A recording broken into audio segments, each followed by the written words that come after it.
Is your character not as agile as you would like? Karluk looks at Euphemia and says, I really wish he would have missed, and then just falls over.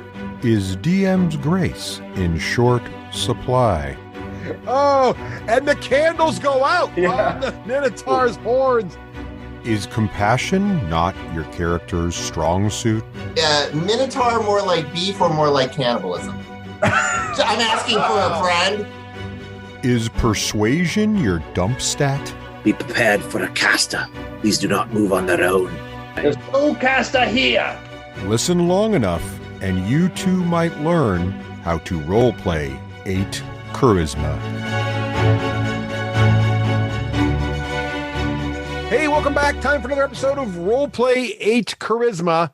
We've got a lot of decisions to make today, a lot of important discussion, a lot of dancing to do. I like that. Whoop, whoop. That's very good, people. But first, we have to summarize last session. And now we have all kinds of secondary summary rules. We don't need them because it turned out that someone in complete darkness stepped on a trap and thumped a spider. So John must summarize what happened last time. John, what happened last time? Well, as far as my notes say, it just says cleared the castle. So that's what the detailed notes. But all right, so what we did was there were a few hobgoblins kicking around and some goblins. So we finished them off. Most of the goblins surrendered. Ulrich and Moradin deemed one goblin worthy to be left alive to tell the tale. And so he was let to exit Cragmaw Castle. We spent much time searching the castle, going through all kinds of rooms and boxes and other stuff. Just to shorten it up, we found a magical staff we haven't identified. We found a ring that people seem to believe is the Ring of the Ram from a previous person that they knew that is no longer with us. We found some potions, and we found a bit of coin. And then Ulrich angered an altar, and the whole thing's set on self-destruct. So we quickly exited Cragmaw Castle, picked up Euphemia's pony, and then we took our wounded kin, our very exhausted wounded kin, to the southern edge of Neverwinter Wood, where we have made camp at the moment, and we were in the process of trying to decide whether we would travel to the Cave Inn and let them rest there, or we would return to Phandalin to let them rest, or if there was yet a third option where we would deal with other tasks that have been assigned to us once our kin are healthy. And then, of course, we know where Wave Echo Cave is in the mine, but we're not sure we're ready to go there yet with our wounded kin. Okay, just one thing. Remember, saying the recap is not a punishment. It is there. The person who took the most damage has it carved into the flesh of their character. So it's really role-playing why you have to give the explanation every individual week. Besides, when you're a spider, you don't get to talk anyway, John. Yeah, and also, I don't actually, the spider took damage, not me, so I could have just blinked at you the entire recap, but that's right. Excellent. More than 8 times. So near the edge of the woods, but still in them, the party took a long rest. The entire time, unfortunately, Ulrich was very uncomfortable. Very uncomfortable. We hates the woods. We hates it forever. And while Ulrich, you did successfully get a long rest and all the benefits, you do have one level of exhaustion now due to fitful sleep. So I'm sorry to say. All right. I thought it was to do with the having poison ivy in the wrong places. It could be it. So you do have quite a few mountains of booty you managed to acquire also. And I believe there was some discussion of identifying it and looking over some things at the start of this session. So what would you guys like to start to examine here? Okay, so when I use ritualistic identify, I sit cross-legged and towards the Star of the North.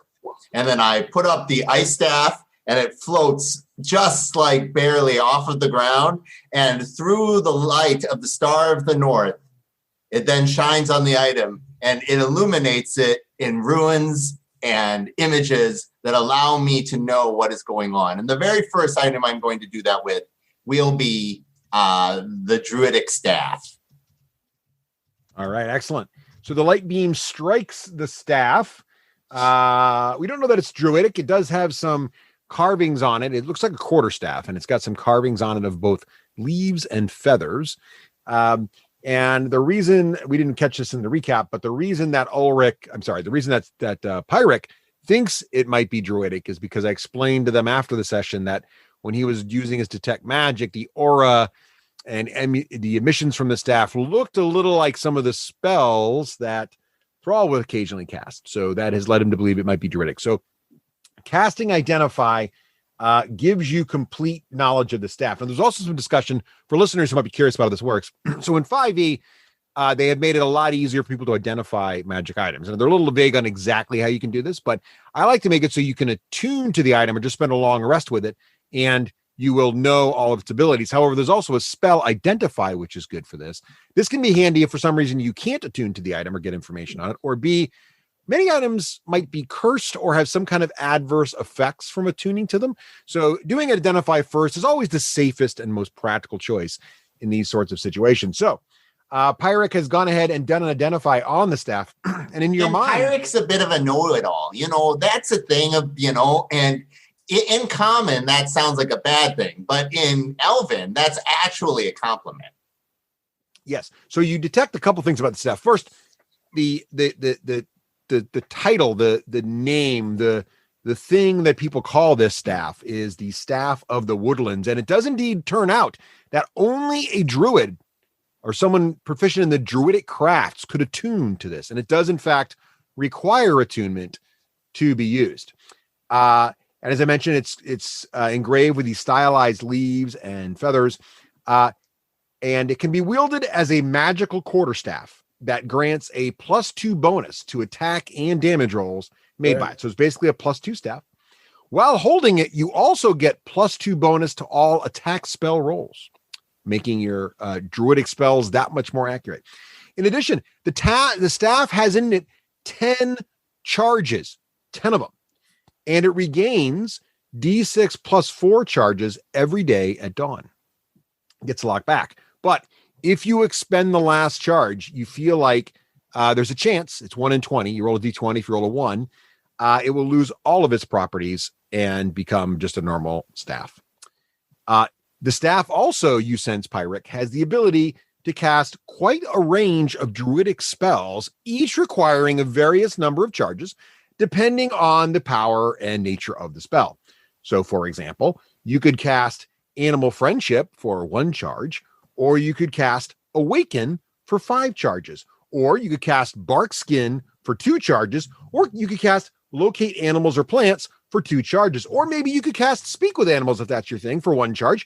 Maybe you prefer to talk to the flora, where you can cast Speak with Plants for 3 charges.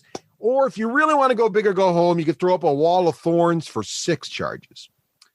But that's not all. You can also use an action to cast Pass Without Trace anytime without using any charges. Wow. In addition, it's not done yet. You should feel free to leave this behind, throw it in the river.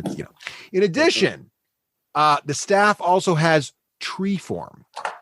You can use an action to plant one end of the staff into fertile earth and expend 1 charge to transform it, the staff itself, not you, just the staff, into a healthy tree. The tree is 60 feet tall, has a 5-foot diameter trunk, and its branches at the top spread out to a 20-foot radius.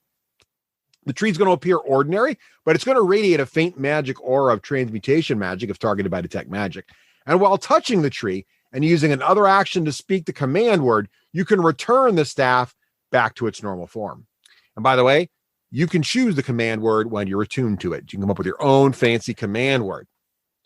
And that is the Staff of the Woodlands. Nice Identify. I want to say 2 things about this. Number 1, John sold me on Pass Without Trace as the greatest druid spell ever. His tactical druidness in the last Cragmaw Castle incident makes me hope he never gets hit in the head again to forget it, because it was brilliant.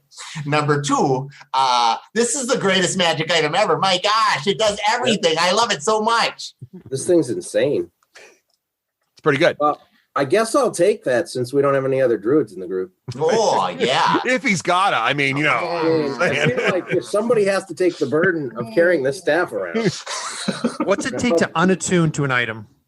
Just a long rest. Yeah. Okay.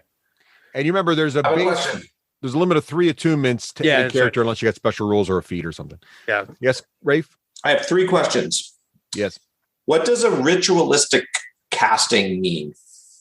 All right. So that is instead of spending a spell slot, if a spell has ritualistic casting, you can spend 10 minutes to cast a spell instead of just firing it off. Okay. It varies from class to class. Not all classes can do it either. Right. All right. Third question. If it's like magic armor +1, magic breastplate +1, do you have to attune to that? Or do you only attune to these sort of special magic items? Each magic item tells you if it requires attunement or not.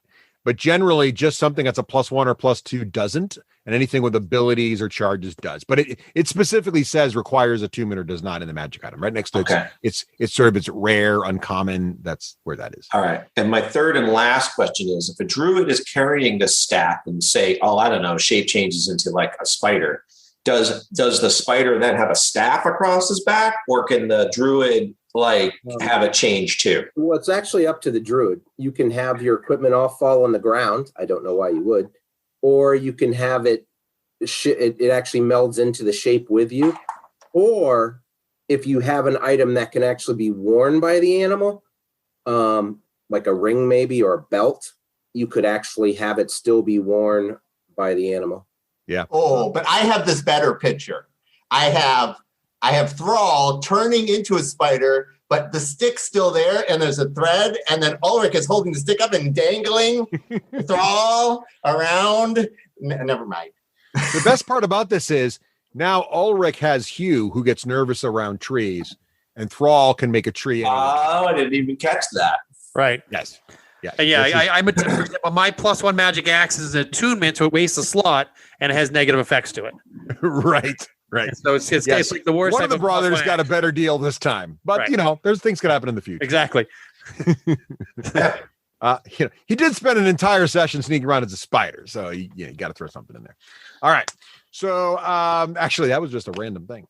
All right, excellent. So that was the staff. Any other identification or anything else you want to do there, Seppi? I got 2 scrolls. I do not have in my notes. Do we know what they were? I would like to examine them. Yes, we do. Let me go look at the scrolls real quick here. And what did I do with the scrolls? Hang on a second.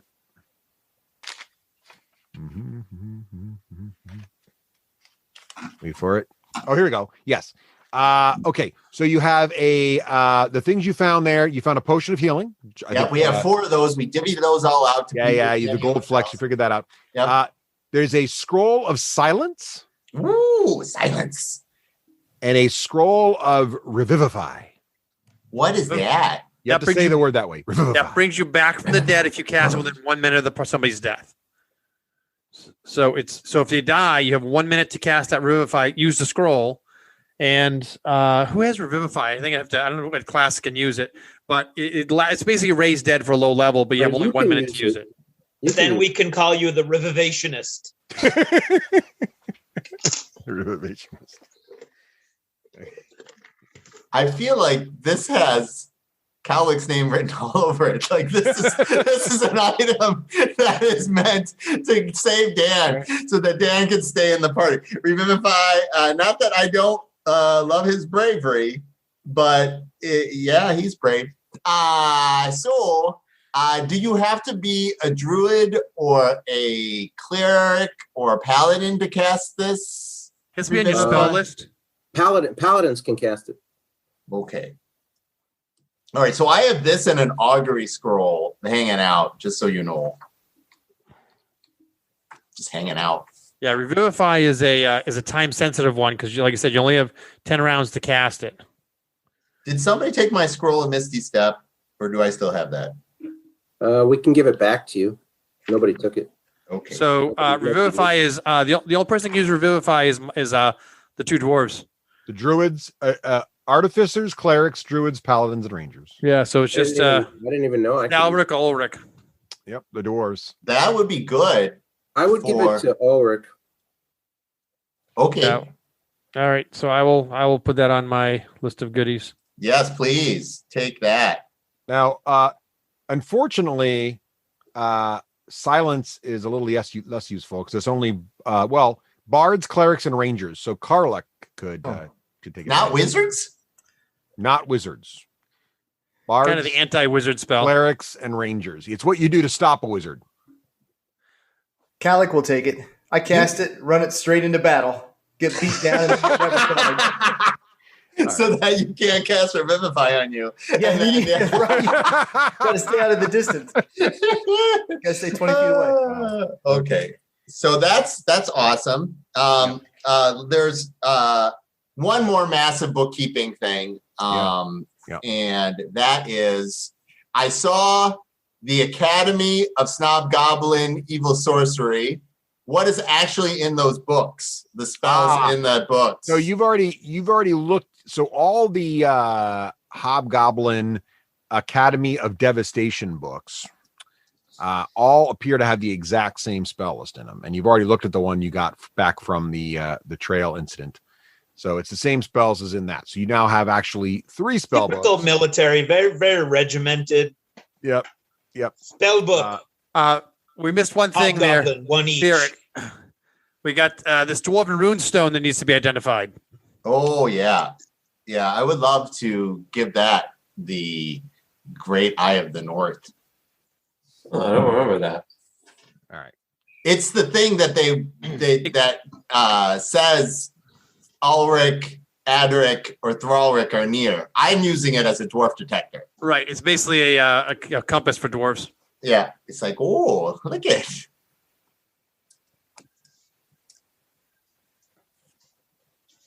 Uh-oh. Sorry. Russell? Uh-oh. The serious thinking GM face. All right. Is always So frightening. you cast. You're gonna do a ritual casting of Identify again, or does it have a duration? How long's the duration on it? Because it was Identify Ritual one casting item. for each item, I think. Each item, yeah. So another. Yeah, we got a long time to rest though. Go to town. All right. Okay. So you cast it, and it's a very simple magic item, but it's magical nonetheless. And it is something known as a dwarven clan stone. This is it's a rock seeker's clan stone, and it will glow in the presence of a member of the rock seeker clan if they are within 5 feet of the stone. Okay. Joe, I wonder if that would detect Malric if he was nearby. That'd be cool. I know, right? It's like it has to be within 5 feet is the problem. Yeah. Okay. Does it do anything else besides detect? No, that's all it does. Well, you might need one to activate something else bigger or more. It also actually make a Arcana check with all your advantages and honors heretofore. Oh, do I get to use advantage or just my normal bonuses? What did I give you for that? All that abilities. I forget what you got for that. So I'm sorry, I meant you. Don't you get like a plus something on Arcana? Plus one. check It gets or additional something? plus one. Yeah, that's what it is. Okay. So make your There Arcana we go. check. No advantage, just straight up. All right. 15. 15 is pretty good. Okay. It is. You're sensing, unlike the because normally with Identify, you don't really get ages of the items, but this item feels fresh. It's got sort of a fresh feeling about it. Now the carving, which is weird, because Joe, you're kind of looking at this at the same time. Make a perception check there with an advantage because you're a dwarf and it's your own family's. So perception with advantage will give me just a regular straight up because I have disadvantage in all ability checks. Oh yeah, you're not feeling very well. That's right. Because of exhaustion. Yeah. 20. Nice. So that's not natural, is it? No. So you're like that is actually one of the carved family crests, like they're around, right? Anytime you guys build something or do anything, usually one of these rocks is laid in an area to commemorate it. However, this you feel like there's been Pyric, you feel like magic's been added to this recently. It's a recently created magic item. Oh. Now, in 5th ed, is making magic items hard or easy? It That's a great depends on question. it depends. It depends on the level of caster. If he has This any- one's simple, and I'm pretty Yeah. good with Arcana. Like, what kind of mojo does a person need to have to make this happen? I make magic when I do my music. So Yeah, I mean, if you're like Doc, Karluk, I don't know it really about this depends. magic you're talking about. Tharuk makes magic in the woods at camp time. It's gray, but it's kind of magical. Well, with your check, Pyric, with a 15, you feel like it wouldn't have taken a lot of mojo to create this item. The nature of the item often dictates the power required. So, like that staff of the woodlands thing, that's some pretty heavy mojo. That was a very high level druid or other caster to do that. This thing, it might be Would tricky you for have to do, but be- someone near your level with the right stuff could probably do it. Okay. Would you have to be a rock seeker? Are you guys a rock seekers? Is that what you're? That's the clan. Yeah, would you have to be a rock seeker to make it, or would you just have to have access to a rock seeker to make I'm it? pretty sure that somebody made this to detect rock seekers, for a reason to find members of our clan. I think I believe they need our blood to get into the Wave Echo cave, I imagine. Yeah. Aye, that's exactly what it is, says Adric. Hey, he's awake, brother Adric. Both your dwarven Is that Adric compatriots. or Gundren? That was Adric, actually. But Gundren's also getting waking up too, and they're both kind of looking at you guys and kind of feeling like they're getting their wits about them over there. Plus, when you talk from Adric's viewpoint, can you sound Canadian? Hey. Yeah, please help us with that. Every time Adric finishes speaking, please add a Adric Canadian. needs a little A. We'll have to make a little different of a between Gundren and Adric. They're a little different, so we'll have to kind of. Adric's like this. If it's not Scottish, it's crap. Eh? That's right. You need Hey, the Sora. stinky poo coins. It's good to have you back, brother, cousin. What did they do to you? What do you know of what happened while you were in that terrible Cragmaw? Well, Adric speaks first. But I guess I'll go first, eh? So I'm not very good at my Canadian accents. Right after we left you all at Euphemia's home, we made our way down to Stonehill Inn for a little late night drinking. Sildar, Morgrid, myself, and just a little ale. We had a few. Morgrid was in fine spirits, really putting them back. But then before we knew it, Sildar and I had probably gotten a little too into our cups, and Morgrid was gone, and Sildar and I found ourselves in the street, half drunk and surrounded by cloaked figures, eh? And they turned out to be hobgoblins, and I was like, "What's this about?" And they took us off to. They dragged us off. They had some rock that looked oddly familiar, and I just noticed you both looking at it. They held it near me. It glowed, and they seemed to get very excited. And that must be why they didn't kill me. But I can't say the same for poor Sildar. They took us to the castle, and I was hung on the wall there. And when I got there, Gundren was already hanging on the wall and being bled, and that's when they started on me. The bleeding was just a torture. Yeah, do you know why they were bleeding you? Well, Gundren speaks up at this point, and he says, my story is similar, but I think it sheds some light. After hiring Euphemia, Pyric, Mogrid, and Adric, I rode ahead to get things ready for their arrival in Phandalin, but I found myself ambushed on the road by goblins. I'm embarrassed to say the wee ones took me down. I was originally, they dragged me into this place. It wasn't a castle. It was some kind of cave with a kitchen. And I must say, the place was filled with bugbears and goblins, but they had the most amazing cooking. It was most torturous not to be able to enjoy the soup. But then eventually I was transferred to this castle, and they had my map. And once they had my map, which they found on me, they had no more questions for me, and they just wanted my blood.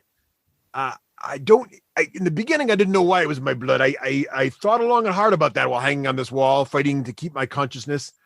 Only thing I can think of is that the legend says that the Forge of Spells that was created by the Fandolin, the Felndiver Pact, the Forge of Spells was built, may only be used by descendants of that pact. I am glad we got you out. And Adric, I say we kill him. He's clearly an imposter. He hasn't said sorry enough.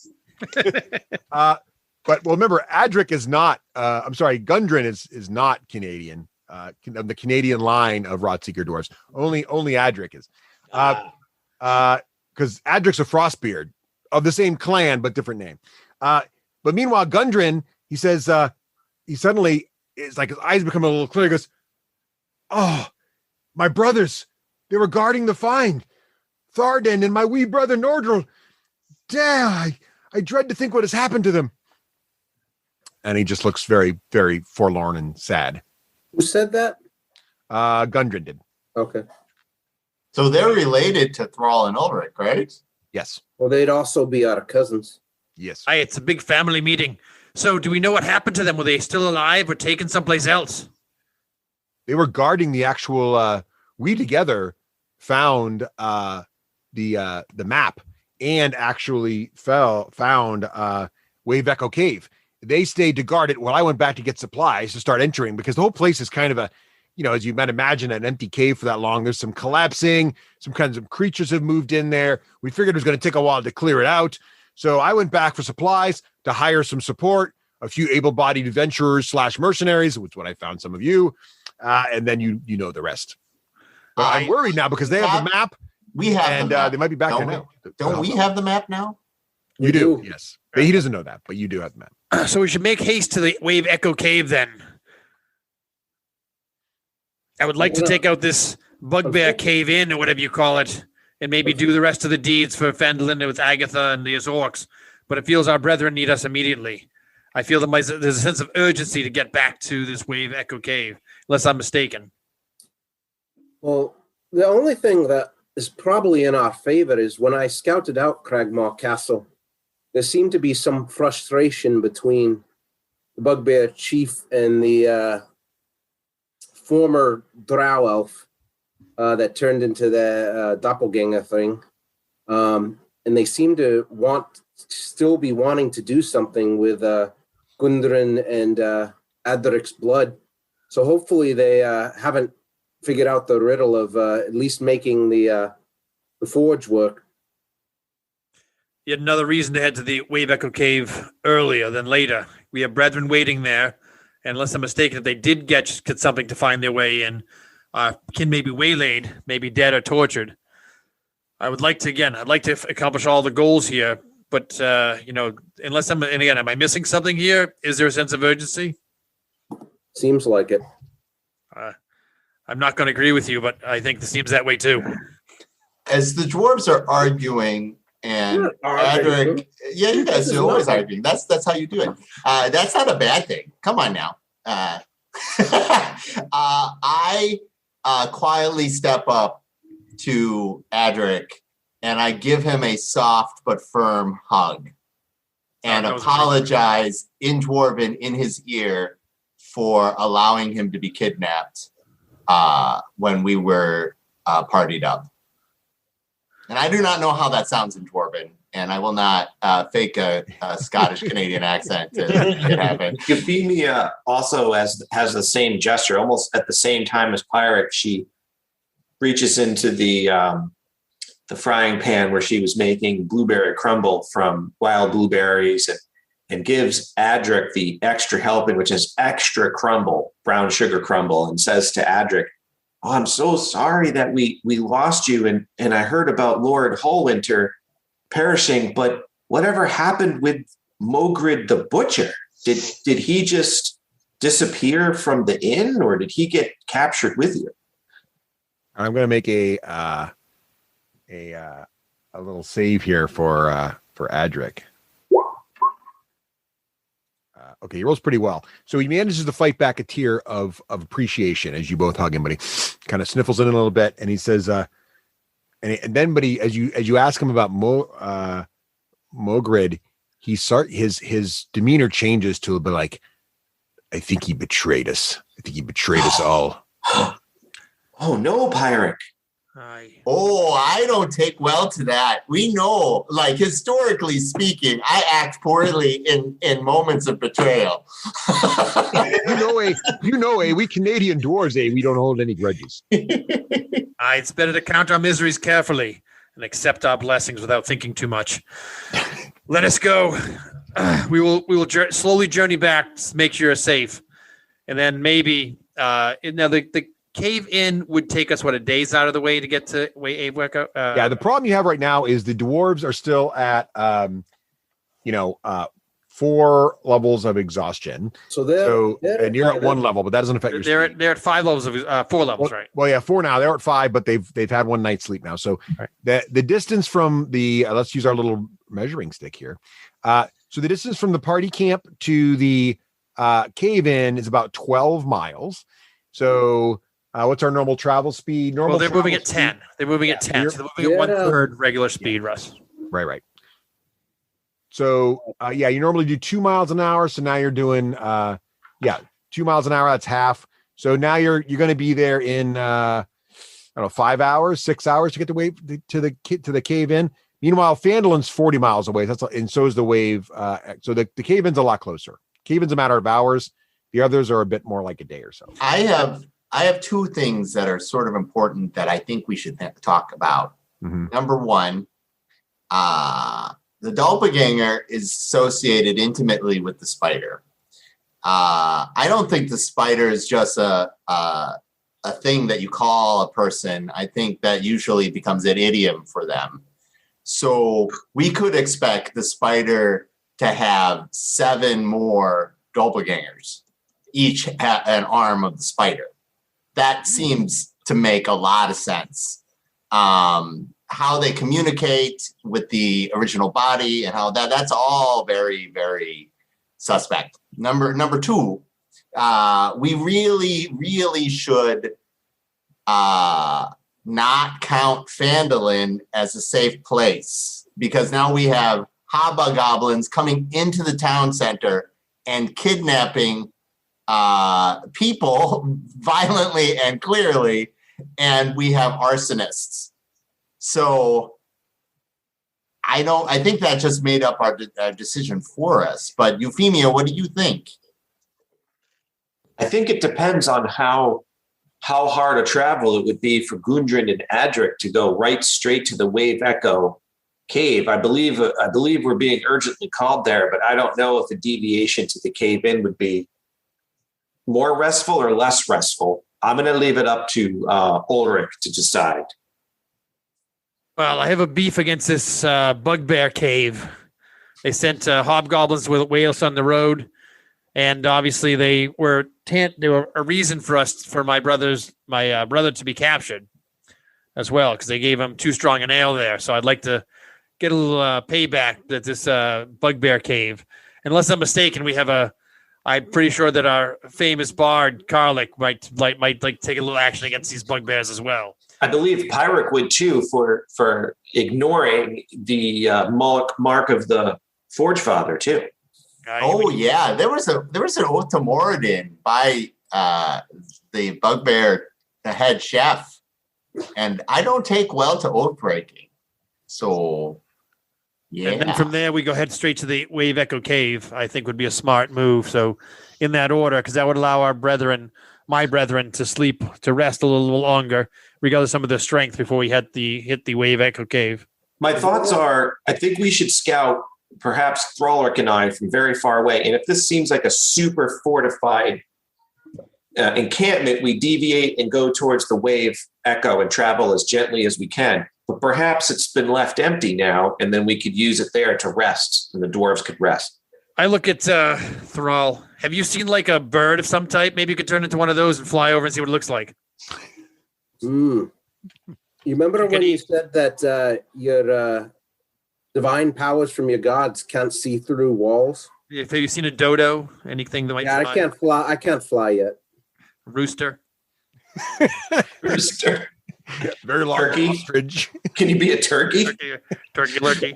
I can't fly yet. I could be a. I could You've be been an in the octopus. nature for 30 years. You've never seen a bird. You're killing I me. know what a bird looks like. I don't have the power to fly yet. Like, He can turn into a bird. He just can't fly. Shape-shifting druid. Oh, very well. I'm very concerned that Thrall is going to show him a bird really quickly on. Have you seen a dire Away, viewers. a dire robin redbreast, for God's sakes? you're gonna wake up tied to a tree for the rest of your life with that accident. Euphemia takes her pipe out, and having been growing up on Auntie's farm, she starts to puff chickens for Thrallrick. I'm going to drink the pipe out and blow pictures of a smoked bird out and say, it looks like these. I grab the pipe from him and puff out a middle finger. All right. Yeah, I have a question for you. Transform into that. Those of you who have been to the cave in, do they have an armory there? Like weapons and armor? Not that I remember. I mean, we didn't scout the whole cave. Yeah, we kind of dropped the ball when we exploded the Cragmaw Castle. We didn't grab any armor and weapons for our kin here. Question, Russ. Are we before or after our rest? We're at this discussion. Or after the rest. That's why the dwarves are Okay. talking. Funny that you mentioned. Now, I normally keep quiet about my various religious beliefs because, Moradin's been very kind to us. But Ogma's really my co-pilot. And so last night, they made a stop in and told me that I may have made a mistake just letting Cragmaw Castle turn into a glowing gopher. So hopefully when you level up there, Thrall, you'll be able to turn into a glowing gopher because now we've seen one. So now the deal is those nice ladies of let me see, what's in their order? The goddess of luck. Is it Tomar? Loki? It is those ladies of Timora, the priests of Timora, who are offering us health potions, and we know we need those. The divine sent me a direct message that we should help them and get them to unlock the grip of the goblin god Maglabit. That is a lot of syllables. Well, you don't speak goblin, so it's a little tricky to pronounce. I know I speak goblin really well. Are you a native goblin speaker, though? You got to roll your G's. Yeah. I'll try. I will tell you, in Dwarven, we pronounce the Dwarven god as Pylo-Shi. Oh, yeah. So the snob goblins really have a hold on this place. And this will be the second area that has been in this area that has been desecrated and had its magical energies realigned. So that is a real problem for the divine. So we're going to have to take care of that eventually. I think the burning need might be Dwarves in Trouble, because that's my entire life now is Dwarves in Trouble. But after we rescue Dwarves in Trouble, we should turn our attention back to the sisters and help again return the natural order of the magical energies to their original place. Because I think throwing things out of balance is massively detrimental. Wouldn't you say, Thrall? Pyrrhic, I find that your logic is infallible, and I hate to say it, I must agree with you. I interrupt before Thrall can say anything.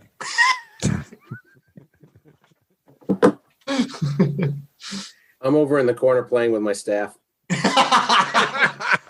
I pick up the woodland staff and say, here, use this instead. Wow. Yes. Wow. All right, then. Okay. This has got more interesting than I was expecting. So I agree. I can't agree with. I don't agree with you. I don't agree with Ulrich. I agree with the pirate.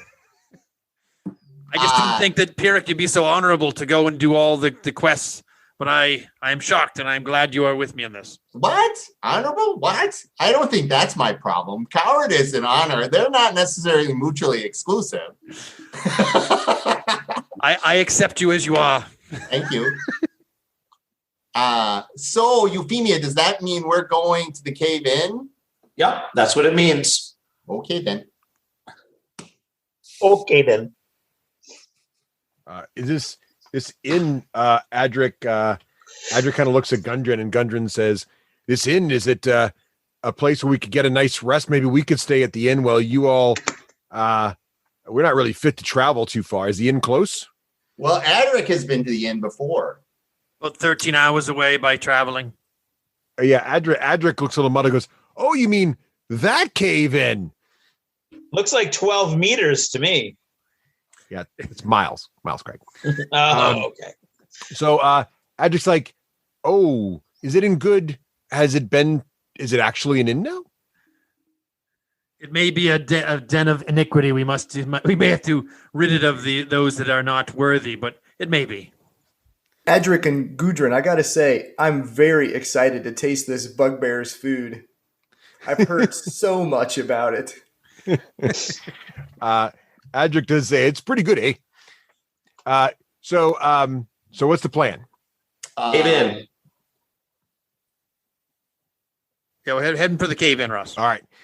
Just straight march. It'll take, as I mentioned, I'm just looking at the travel space chart, and slow, which is kind of where you guys are right now, is 2 miles an hour. So, but they're half speed, so it's really 1 mile an hour. So it would normally be 18 miles in a day. So you can by the end of the day you can make it there. I'll give it to you because they're a little bit rested. So Russ, did I get a chance? Was that identified before our long rest or no? No, it was identified after the long rest. All right, so I'm not. You're not attuned yet. Not attuned to that weapon. Okay. Yep. Now you guys are going to arrive at the cave in probably at evening time. So do you want to rest before you go into this? Like, how are you going to actually approach the cave in itself? We're just going to walk right up there. We got to do some scouting. What's the plan? Well, I would recommend we take another long rest. Are we going to hand out that ring too? You said it had some power. I was waiting for a role playing moment. So that'd be now. Why don't we take a long rest before we even scout the cave? Yeah. How long do we travel for? Yeah. So instead of traveling all day, Russ, why don't we travel to maybe a couple miles away from it, maybe like 2-3 miles away, and then take another rest. And that would allow us to get another rest in, attune to the staff, and talk about the ring. I think that's a wise choice, and that allow those who wish to scout to go ahead, who are a little more stealthy, scout and let the rest of the party and Gundren and Adric get one less level of exhaustion. All right, sounds good. They're at half hit points. If we get in a battle, they'd be worse off for the wear.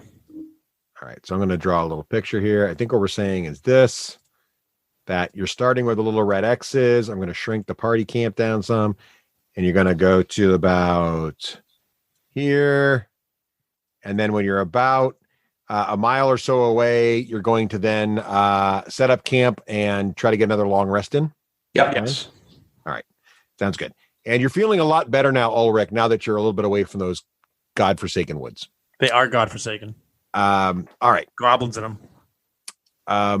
Let me make a quick check. If anybody wants to role play while you're traveling, you can, while I make a quick check around things that happen on the trail. When we have a quiet moment and when Cowlick is switching from bagpipes to banjo, because generally that's his progression. I know this about him now.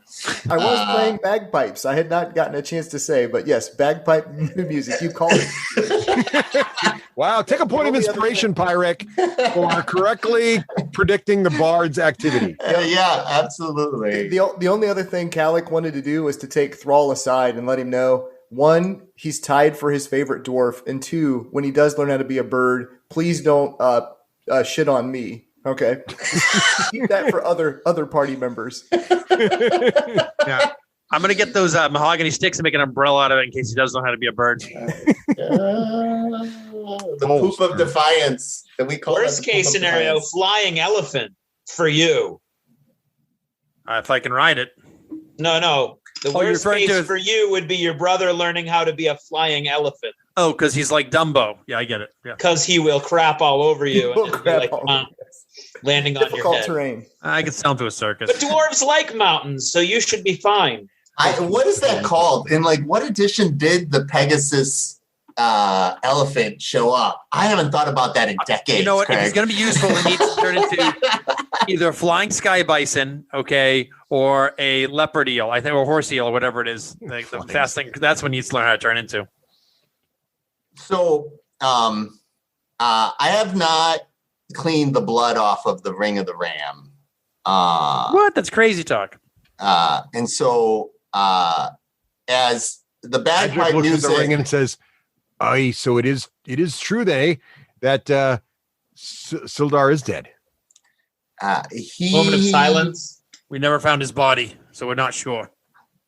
I look at Ulrich and I'm like, the number of chefs and rituals going on, I'm sure the body was not recoverable. Ooh. Probably true. So, Cowlick, Sildar is someone's life whom I saved once. And he had plans for this ring, and I believed in him and his plans. It pains me that we failed him and he died. But I would like to entrust his legacy to you, if you would take it. I am honored, and I'm also greatly interested in this past, especially that butcher in his betrayal. That such betrayal, such conspiracy greatly intrigues me. I feel like we should find this guy. Maybe he would know more about the spider. He could be one of the spider's other minions.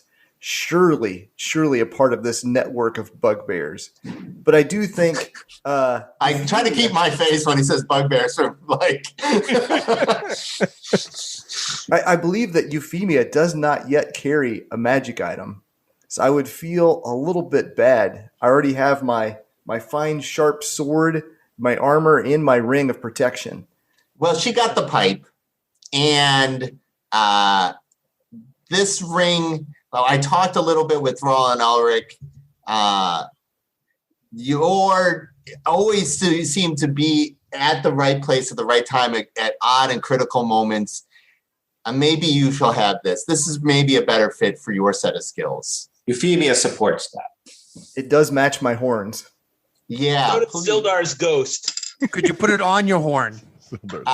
So I wipe the blood off carefully. And then I offer it to Karlik, and I say his name properly just for this one instance. I look around like I'm not quite sure who you're talking to.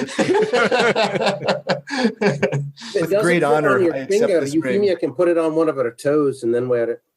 Just remember this moment we see that bugbear, because that bugbear in this cave, if we solve a single problem, 100 more will often go away.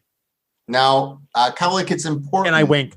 It's important that if we do run into the butcher, that you find out with your abilities of being persuasive and understanding the inner workings of people to find out whether or not they are innocent. If they are not innocent, however, you should step away from me. It shall be done. And as a side note, Cowlick has really been considering Pyrrhic's mental state, and I've begun working on poems that I'm hoping will trigger Pyrrhic one way or the other. Ooh, cool. In regards to his mental states, I'm currently working on a nice winter poem filled with themes of cold and calming. I would love to hear that, Cowlick. That sounds delightful. Work in progress. Yeah, have the fire one for when we need them that way. Exactly. I love it. Awesome. All right. You do indeed make it okay to where you approximate is about a mile and a half or so from the cave in. And thanks to, in no small part, the druid, who has got really good map memory. And you set up camp again. Things seem to be going okay. Does anybody want to do anything special before your second long rest? I have a question for Thrall. Yeah. Thrall, as we're traveling and we're still worried about people from Cragmaw Castle, should we be doing extra things to make sure that we're harder to track? Yeah, we're traveling slow enough that I could attempt to cover our tracks as we go. Is that acceptable, Russ? Because we're concerned. I'm concerned. Yeah, that's fine. What are you going to do to cover the tracks there, John? I mean, normally we'd travel at half speed, but we're already traveling at half speed anyway, so Yep. I could do that So Okay. I'll use survival to cover up our track. Got it. Make a survival check. See how well you did. 18. Nice. You feel like you did a pretty good job. Not And completely. also, I can also just cover. I can also cast. Well, no, I'm not. Once I'm You're not attuned, attuned yet, but soon it won't matter. You'll be like, trace like it's friggin' raining now. I just go. That's right. That's right. It's like an. I need that in my life, John. John, I know. please do this for me. How many people does pass without trace affect, John? I forget. We looked it up last I time. think it's 8. Something stupid. Wow. It's either 8 or 10. Well, with I'll the look it horse up. right now, you're too many. But you're getting there. Once you drop off the dwarves, you'll be better off. Yeah. All right. Okay. So you're taking the long rest. Anybody else doing anything pre-long rest? Nope. Just cooking up a healthy, good meal of conies that Ulrich will get, and local tubers and some local. I spend most of the time talking to Adric and foliage. Grundon and catching up in Dwarven with what happened to him and what the plan is. Is Shadeen and Moody now capable of making friendship happy dances? Shadeen does a mean axe dance. You know who Moody is, right? No. It's the immortal soul of my horse that I put into that a figurine that you're now carrying. Oh, that figurine. I have that figurine. I've been looking for the Moody. Is that the word that turn it into? Right. Yeah. Hey, Russ, as I sit quietly taking my long rest, I'm changing the name of the horse figurine. Yes. Don't you have to identify it to do that? I'll think. No, as long as you're attuned to it, you can. Yeah, I'm attuned to it, dude. Sad. Moody. I may keep Moody. You won't know until I need it. How's that? Cultists cannot be. What are you changing it to there? I don't know. Nobody will know until I need it. Jen, why don't you text the dungeon master so the dungeon master knows? I won't text the dungeon master, but I'll tell the voice in my head. How's that? Okay, that's fair. I like that. That is acceptable. Your dungeon master approves.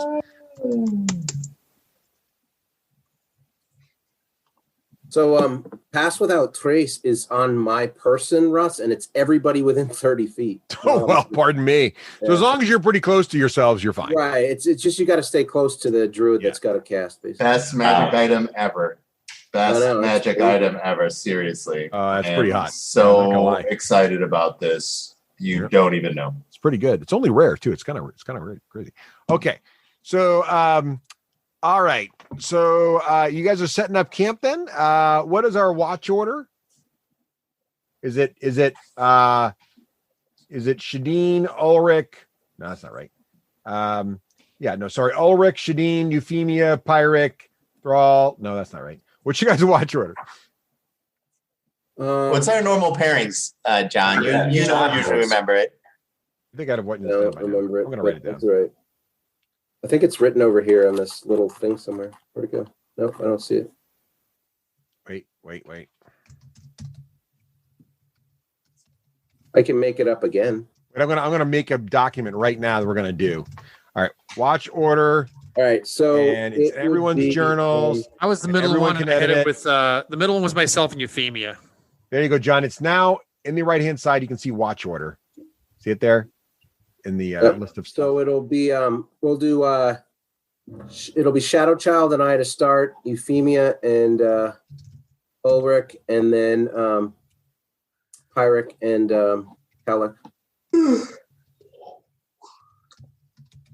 Euphemia and who? Sorry, Myself, Ulrich, and then Pyric and Thrall. No, Pyric and Thrall and Shadow Child. I got that part. Thrall and Shadow Child, Euphemia and Ulrich, Pyric and who? Well, who's left? Karlik. Got it. Karlik and Pyric. Got it. Okay, great.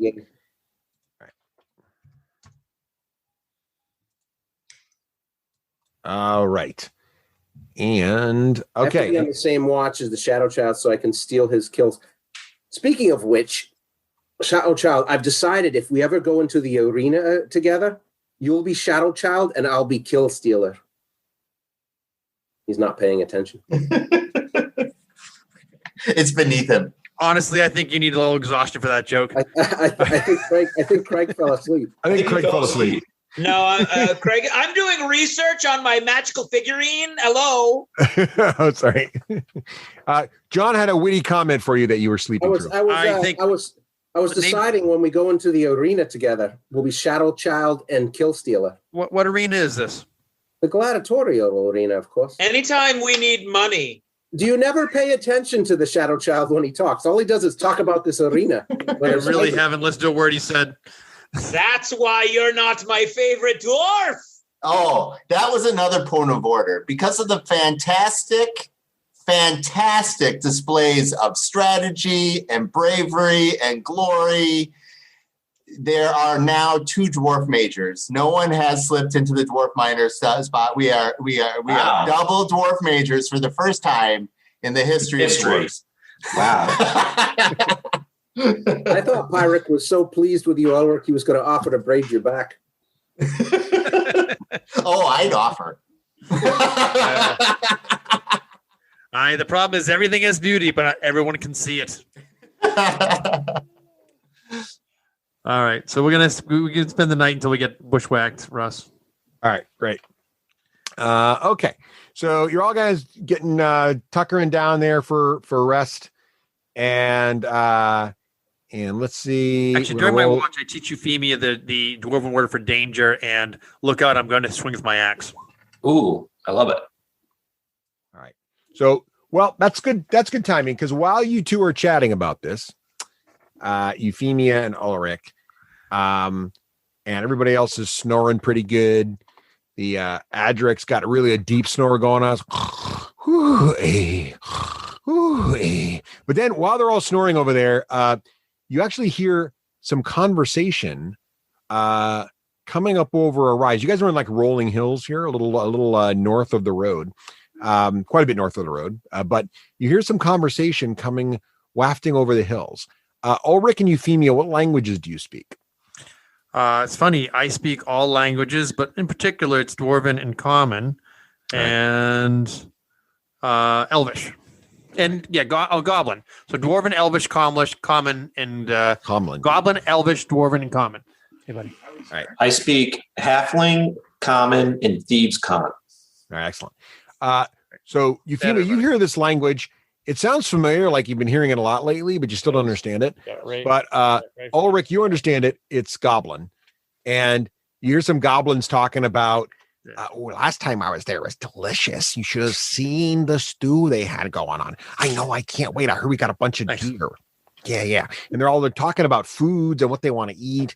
And they're kind of walking. You can hear they're kind of near you. It's unclear at this point if they're going to come within line of sight of you or if they're going to pass by. They saying anything about noble human warrior stew? No, but you're sleeping. Hey guys, say hi to Greg here. Greg's with me. Want to come in? Say hi, Greg. Hi, Greg. Greg Eisenhower. Just hanging out with Joe Rogan here in his microphone. Joe Rogan. Take a few puffs and pull an Elon Musk. So I got company as we're playing. So anyway, just so you know. All right, go ahead. So speaking Goblin, I'm going to immediately go over and wake up Pyric. And Euphemia, I point for Euphemia, I point to wake up Karlik. Yep. I pad off and wake up Karlik. I'll wake up Thrall. Damn it, he's last. I'll wake up Shadow Child. It's like the phone chain. I'm hugging my little horse figurine. And did anybody wake up Adric or Gundren? No. Yeah, they'll be my next person after I wake up Pyric. Adric. They're pretty out too, because you can tell they're still exhausted. So they're pretty out. All right. You all managed to wake each other up. And the good news is it doesn't seem like whoever this is talking, they're so engaged in their conversation. They don't seem to even be noticing or looking in your direction. And you have no sight to them. Just kind of walk. It looks like you're going to walk right past the other side of the hill and not even really even have line of sight to you. Oh. Sounds like because their voices are starting to get a little quieter now. They were getting louder and now they're getting quieter. Like they walked right past the hill you're on the other side of. Does it sound like it was a lot of them, or how many does it sound like? Make a perception check. Insight, actually. Just be insight. Make an insight check. Okay. Insight. And I'm exhausted still? No, you're in the middle, so I'll give you a no. I'll give you no exhaustion. So it's a regular one. Okay. So regular one. It's gonna be a 20 again. Natural Nice. dirty 20. So you're gonna be you're gonna get with the not only the two talking, but there's a couple of uh-huhs and affirmations. You feel like, and by the footsteps, you feel like 4 to 6 goblins. Wow. I'm a good goblin. I'm a smart goblin, and gosh darn it, other goblins like me. I'm going. Should we take them out? They are goblins. I just say we let them pass on For those by. not watching the visuals right now, Seppi's face is priceless. I grin and I whisper something, and a giant axe made of pure shadow appears in my hand. Very well. Decision made. So we're going to. So that's everything. When I see them starting to arm up, I Okay. grab Euphemia's arm and I just start shaking my head. That's natural, right? Yeah, it's right. Yeah, let's just let them head on by and let's see what they're up to. Let's debate it so loudly that they hear us. Says him loudly. Yeah. All right. So I believe if we take these ones out now, there won't be a problem. We get to this cave in. That's not some bad pun on it. They could just be hungry. Music. Burn. All right. So what's the plan? Kill I'm gonna me, just- burn. I'm just going to disappear into the shadows so that if we get discovered and they come towards our way, I can react. But other than that, I'm just going to let them pass on by and tell Ulrich to. They could just be hungry. What if they're like mothers and brothers and sisters? Then in this case, we might let them go. But in the meantime, a goblin is a goblin, and I've never met a goblin that didn't want to torture or kill someone. Oh, that's I was true. fair to one to spread the rumor, spread it out. What would they know of us, the Frostbeards, and the danger in messing with us? But I do not let. They're I don't women want and children. half a They'll dozen. run. Won't be much of a problem. No, it does not. I will not kill innocents, but I do not know there's too many innocent goblins stumbling around at night.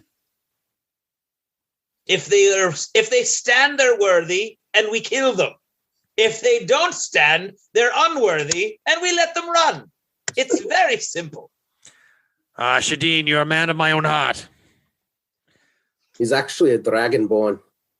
And I'm actually after your own heart, not so much of your own heart, but I'm going to let that one go because your people aren't really known for their poetry. This talk does not cook rice. Let us go. All right. So who's moving towards the door? The goblins. I'm heading. I'm walking. I'm crunching right towards them. Crunch. Who's staying near the campfire? I'm setting this up here. That's what I'm doing. Is anyone staying near the campfire? I'm going to protect. Euphemia. I'm going to protect the dwarves. Yeah, I'm stunned by 3 different flavors of racism from Ulrich, so I don't even know what to do with myself. I only got 3 in there. I'll have to work harder next time. I don't even know what to do with I'm that. going to stay with our kin too. Shadeen, are you going with? That's me. Where are you going? I don't know. Why did I just pop up on the screen? Did you pop up on the screen? Oh, sorry, that was not my intent. Anyway, Look at me. That's me dancing. Yeah, you were dancing. All right, so we've got Karluk, Shadeen. Karluk, are you advancing? Or are you staying with the fire? Oh yeah, Karluk's in the front. All right, so I got Karluk. I just want to get a look. I want to get a look. If they look like they're going to be a good challenge, then we go down. If they don't look like they're going to be a good challenge, we lead them go.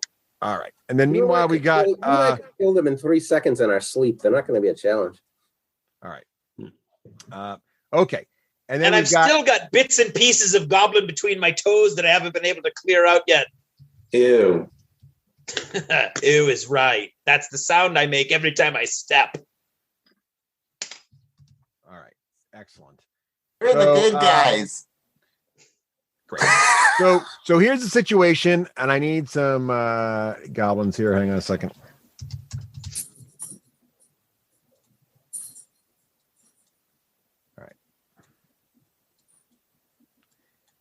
Okay, we got and then all right. So I'm going to draw a little picture here. I'm going to change let me just get a drawing here real quick. And do those there you go. temporary hit points go away? Like they don't last till you need them, right? From the last Temporary- battle. Temporary hit points eventually wear off. Yeah, those are from Karlach's inspiring Karlach speech, did but something, he has to do it again for you to have them again. Once you take a long rest, they go away. Oh, yeah. Unless you lose them. You wake up feeling not quite as refreshed as you might have been. You're just not as inspired by following Ulrich as you I wanted are. to give you guys the feel of like a hastily drawn battle map on an in-person table. And so there it is right there. So on the left-hand side of my hastily drawn terraformed hill there, the pink line, you'll see the campfire surrounded by Pyric, Euphemia, and Thalric. And then, of course, also there are some sleeping. You see my excellent free hand here. There are some sleeping dwarves who are really out. And then also a small pony. There you go. I'll hang on over there. Nice beard. Whoever just added that. Very good. And you guys, Ulrich, Karlach, and Shadeen have just crested a hill, and you're looking at a bunch of goblins. And at this point, we should probably roll for initiative to see if anybody's going to jump the gun or do anything silly. So let's do that. I'm going to fire up the initiative tracker. I'm going to clear the initiative. Don't roll it yet. Don't roll it yet. I'm going to clear the initiative tracker out. Now you may roll for initiative. Probably the best initiative I'll ever get in this campaign. Oh, got the exact same one. Look at that. I can't click on my guy. There's that problem a lot. I got to figure out what I'm doing You wrong. Probably operator error. Probably. I am putting my cursor on my face and I'm clicking with my left button. All right. What more operation do I need to perform? Let's see if it's not I'm not controlled sure, by but you. it's not working for you. It Controlled ain't. by character setting. That's weird. All right, that's weird.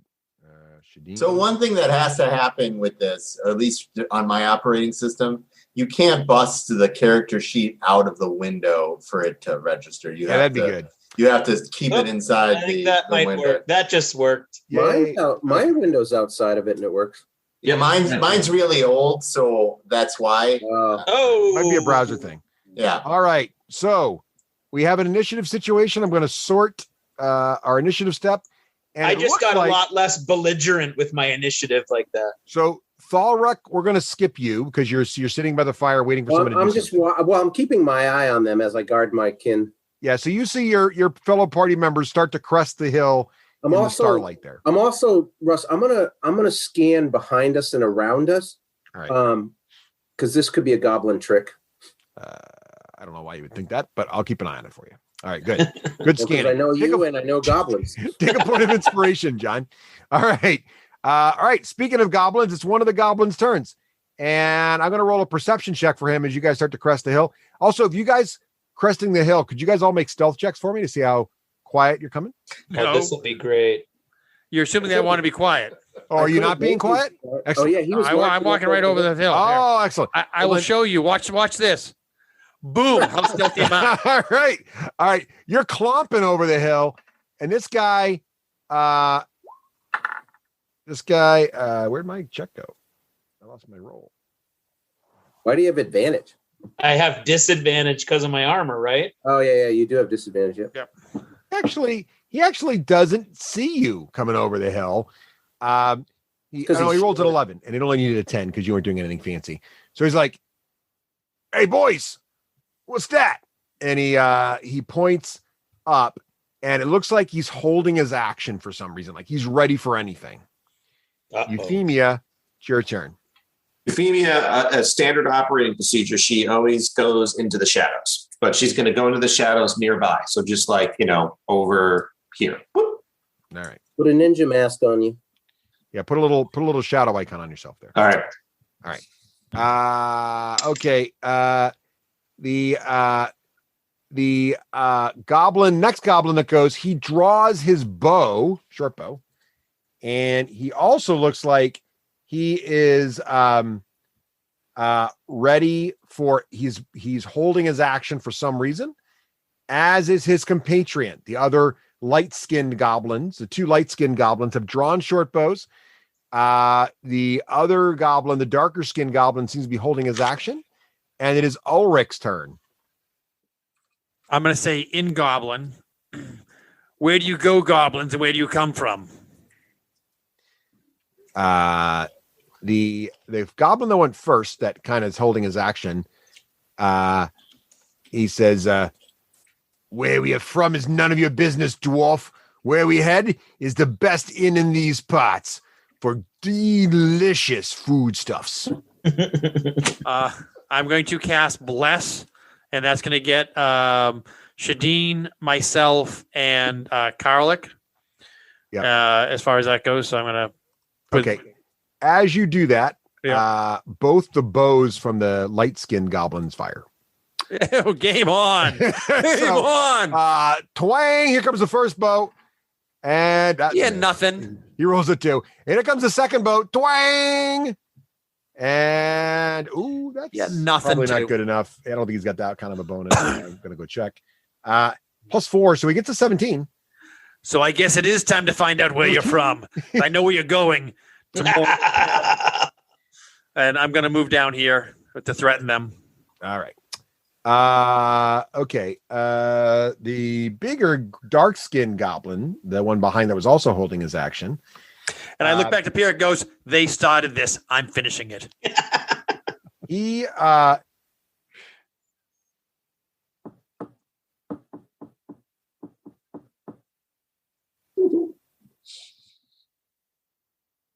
that's interesting. How come this guy only has one arm? All right, excellent. He throws a javelin at you, Joe. All right, I'm right next to him, so you can just No. The one over here. Okay. He was the one holding his action. Yep. He hucks a javelin at you. Here it comes. I think it's coming. You're still terrible. No, the javelin goes wide also. Your God is blessing you indeed. I was going to say, apparently It's more proof goblins must die. All right, Shadeen.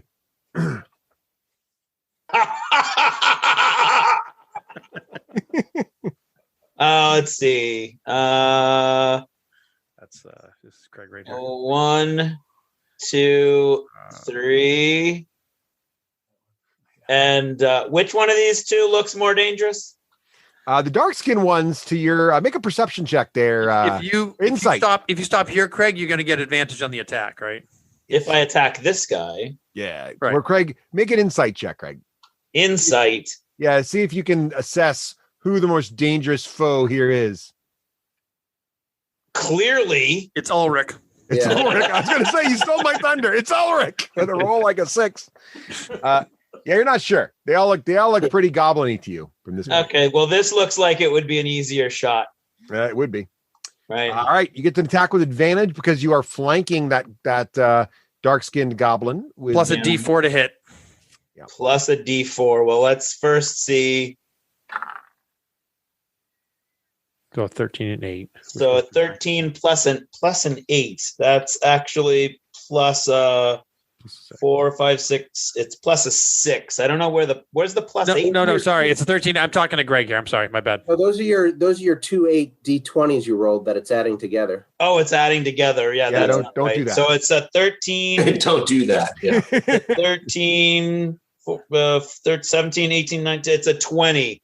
20 will hit. I hope so. So yes, roll damage, sir. Okay, so it's this plus 5. So 9. All right. You bite deep, but he is not bloodied. Niner. All right. Karluk, you're standing on the hill still. You've seen your two compatriots run down there and get in amongst the goblins. What are you going to do? Let's see. This goblin right here I'm pinging on. Yeah, I see that. I'm going to shout out to him. Come, my friend. Hide behind me. Get away from those ne'er-do-wells. Come, I'm going to sing with my cowbells. And I'm going to cast Charm Person on him. Oh, nice. Okay. He gets a saving throw, I assume, right? He does, yeah. DC 13. What kind of save is it? Oh, nat 20. What? ouch. Yeah, your spell just sort of like he's staring at you with his eyes so full of like, I can't believe you're ambushing me on my way to my favorite restaurant right now. And his eyes are like so red. He kind of throws your spell casting off, and you're just like, the words like half leave your mouth and just have no effect. Yeah, and the food, they were talking about the good food, which I really want to try. So it's also you're kind of thinking at this point, you're kind of partly charmed by this whole food situation. Like that menu really sounds pretty awesome. Yeah. The fact I might make a friend with this bugbear is really disturbing. Right? No. All right. I'll hold my position otherwise. Nice try, Karluk. That was a good move, Doc. Just bad luck. All right. It is now time for the guy who Shadeen just charged.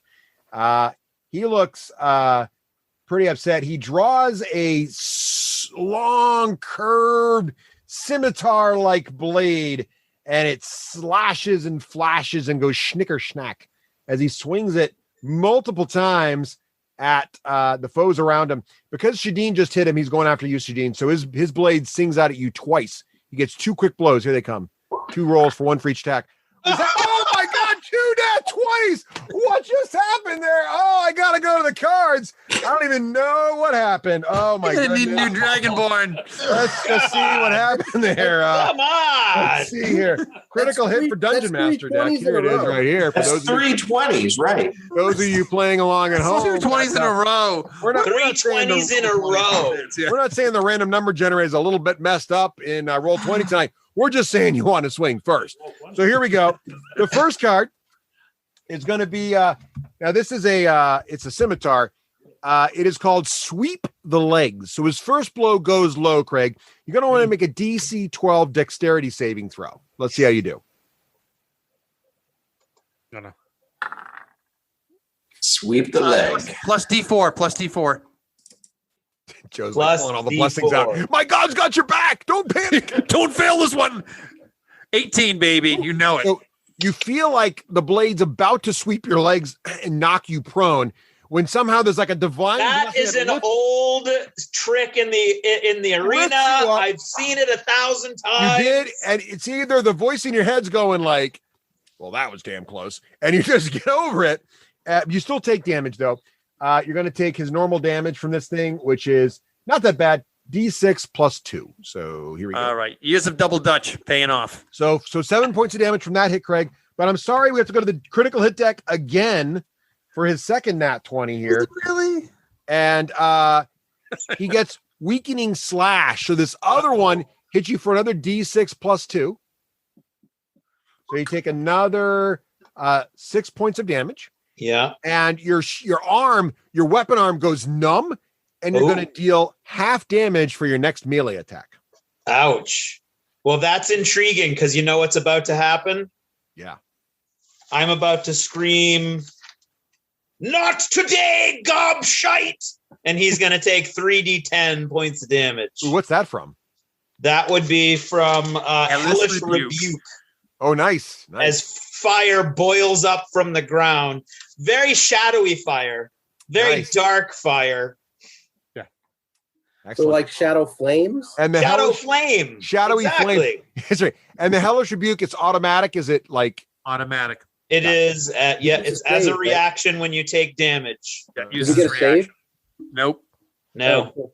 Maybe not. All right, roll damage. I think he gets a save. I think he does too. We'll look it up. I'll look it up. Oh, it's a dexterity save for half. There we go. Here comes his dexterity save. I think. Oh, you didn't get another 20. That's so sad. His dex is plus 2, so that's a 13. What's the DC? It just says make a dexterity saving. Yeah. What's your DC, Craig? Your as a caster, you have a certain DC on all your spells. Where would that be? It should be 14. I believe it's a 14. Oh, it's 14. It's up at the top. There you go. So he fails and takes how much? 15. 15. The shadowy flames engulf his body. and he's just falls to the ground dead. As you hear me scream, I don't need my arms for this one. All right. Yes. Nice. That was pretty awesome. That was pretty epic. The other goblins are a little concerned about that whole situation. And we're moving on to Pyric, actually. I skipped you again. Pyric, what are you doing? My disgust is complete at this moment. I'm going to move 1. You're hearing screaming. 3, goblin. 4, 5, and then I bomb this goblin over here with sleep, and hopefully everybody can chill out and stop killing each other. All right. So Have you met us before? You should bomb Ulrich with sleep. Who's your primary target here? The goblin in the back. The I don't dark think gray we one? can put Ulrich to sleep. Yeah. Good luck on that one. And to sleep, the first person you pick, right? That's who it goes after? No, it's No, the it's lowest hit points. Lowest hit points within how big of a radius? 20 feet. 20 feet. Yeah. Okay, here we go. All right. And so I will roll It this could be now. Shadeen. If Shadeen's the lowest hit points, he goes down. Shadeen That is would injured. be acceptable. All right. All right, I'm hitting the thing. Oh, I doubt here he it is, goes. but Let's see what we get here for hit point rolling. Ooh, that's a lot. That's a lot of hit points.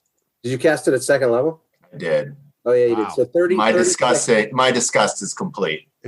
36 hit points. 36 hit points. All right. So the dark skinned dude in the back sleeping. And that would be this guy here sleeping. And then you said 36. Yeah. This guy here sleeping. It knocks all 3 of them out and doesn't seem to affect Shadeen or Ulrich. And the rest of them they just all drop to the ground and start to snooze. I look at them. I'm like, was that necessary? I asked a simple question. They shot me. They're obviously Clearly they were worthy or they wouldn't have stood to fight. I asked a simple question and they shot me. in adversity, the true feelings are revealed. They obviously didn't like me very much. All right. So the goblins are passed out. Yeah, let's tie them up and then ask them questions. We really only need one, right? Don't kill the innocent. They're goblins. Ulrich, I will take exception to killing Helpless, tied up innocent creatures. It's not people. like they're a worthy opponent now. Now, since the elf has come along, put them to sleep and then tied them up. There goes that display of martial prowess. I'm going to have to kick him awake. Craig, take a point of inspiration. There you go. I look up at Cowlick, who decides to like sleep is your go-to spell. Like I shoot this look like, what is the Minotaur equivalent of sleep is your go-to spell? What the hell is wrong with you? Yeah, but I keep that all on the inside because it's fine. I'm going to take all their weapons away from them, Russ. All right. So bows. Cowlick is actually my mental thing is, wow, like why did Pyric steal such a great combat from Shadeen? We had this whirling and twirling goblin with scimitars, and you just take that away from him. I mean, It's so rare that my fighting nowadays is actually visible. All right, for the record, I don't count bleeding on someone as fighting. Like, that is exactly what you did. They cut you, you bled on them, and then the ground erupted because the universe loves you. I kick the charred skull of the goblin who burned up, and I say, "Hey, buddy, what do you think?" And they were awful rude. I asked a simple question. They said, "It's not my business where they're going." Well, now they're going to answer next time. They taught him very well. Will they? I don't not know. this one. And then I pick up the burnt skull and I start moving it so the jaw's flapping. I took I'm not going to tell you where I'm going to go next time. I took a poll. 3 out of 4 goblins learned their lesson.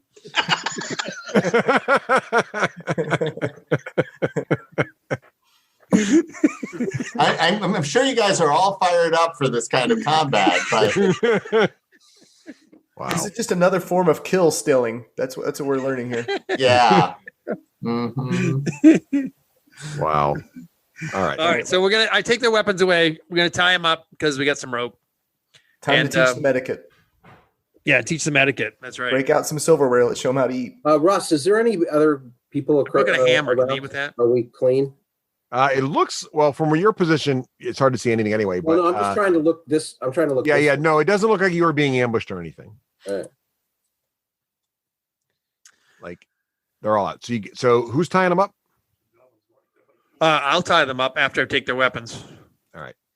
So they've all got scimitars. The light-skinned ones had scimitars and short bows, and the dark-skinned ones had scimitars and javelins. So guess what Grundon and Adric have now? Scimitars, short bows, and javelins.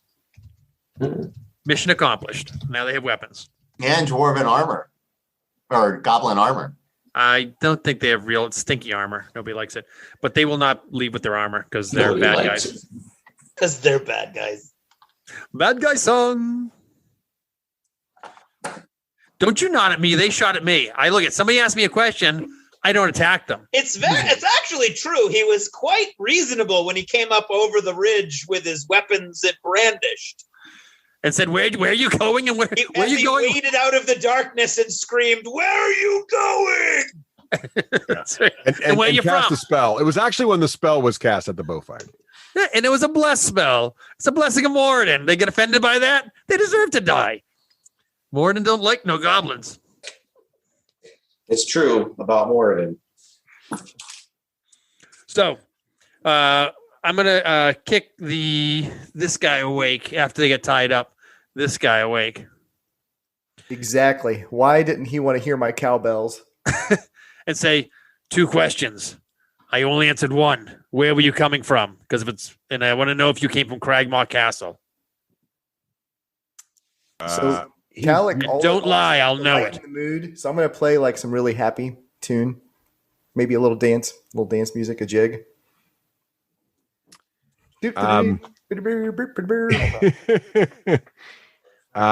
He's like, wait, what happened? Everything's groggy. I was just in the middle of a glorious battle, and then I blacked out. You lost. But seeing we are so kind and generous and know how to make good, you're alive. So tell me, where were you coming from, Goblin? I'm going to look intimidating. Weaventor. No idea where that is. Oh, that's where the orcs are. That's where I look over Thrall. Yes. What can you tell us of Weaventor? We make supply runs occasionally down to Cragmaw Castle, the Cave Inn and back. Cave Inn's the best because we get a little bite of eat from Clark's cooking. So it sounds like the Cave Inn is in league with this Cragmaw Castle. Is that correct? Yeah, they just give us good food and we supply them for food. So it's a trade situation.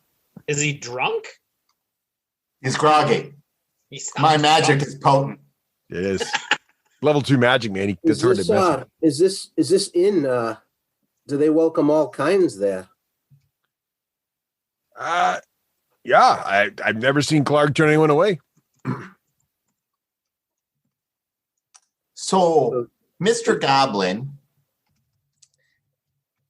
notice what happened when someone starts a conversation, you shoot weapons or you strike someone, and then people die. Your crazy dwarf here was casting a spell at us.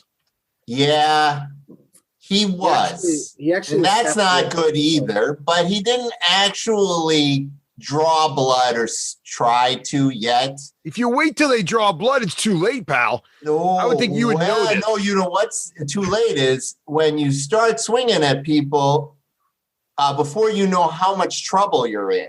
I point to his charred friend and go, "That's what happens when you shoot first." Yeah, that was pretty awkward.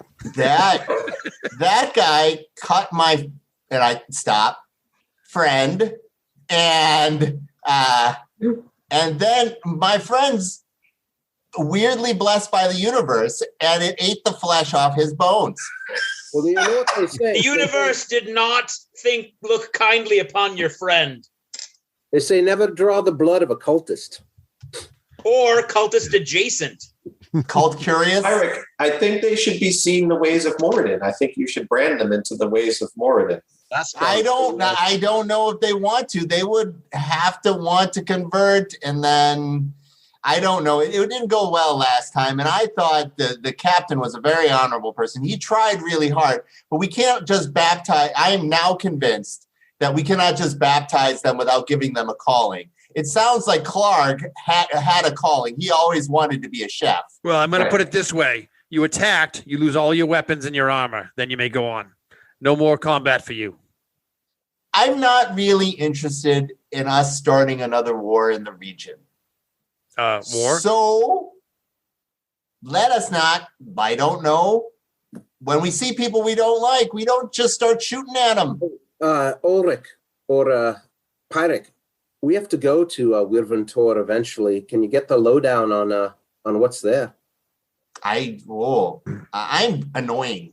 Have somebody who's good at talking to people get the information that you need. I am using what annoying is good at, which is driving home a lesson in punishment and ramifications for your actions. I agree. We should chop off their right arms. Now, Mr. Goblin, do you like the head of the death squad of Moradin's answer, or do you like my answer? I can leave. I'll just give this guy my weapons and I'll be gone. And this other actually very intelligent dwarf major has said, we need a couple of informations for you for bothering us. You now have to pay the price, which is we need some information about. Yeah, somebody give him a parchment and a pen and have him scroll out a little map of Wirventor for us. Yeah.